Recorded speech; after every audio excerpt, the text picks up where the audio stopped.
शेतकऱ्यांच्या कर्जमाफी संदर्भात शिवसेनेच्या मंत्र्यांची आणि उद्धव ठाकरेंची मातोश्री बंगल्यावरती बैठक पार पडली। एकनाथ शिंदे, दिवाकर रावते आणि रामदास कदम हे मंत्री या बैठकीला उपस्थित होते। याच मुद्द्यावरती उद्धव ठाकरे संध्याकाळी 6:30 वाजण्याच्या सुमारास शिवसेना आमदारांची बैठक घेणार आहेत। दरम्यान उद्धव ठाकरेंच्या भेटीनंतर सेनेचे मंत्री मुख्यमंत्र्यांची भेट घेण्यासाठी रवाना झालेत। यावेळी मुख्यमंत्र्यांना कर्जमाफीसाठी पंतप्रधानांची भेट घेण्याची विनंती केली जाणार आहे।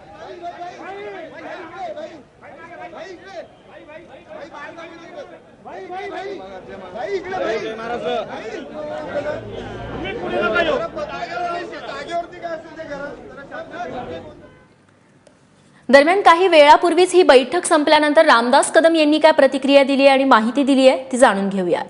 एक गोष्ट स्पष्ट आहे, उद्धव साहेबांचं म्हणणं आहे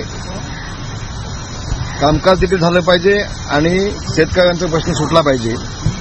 कुठल्याही परिस्थितीमध्ये शेतकऱ्यांची कर्जमुक्ती झाली पाहिजे, ही भूमिका शिवसेनेची काल होती ती आजही आहे।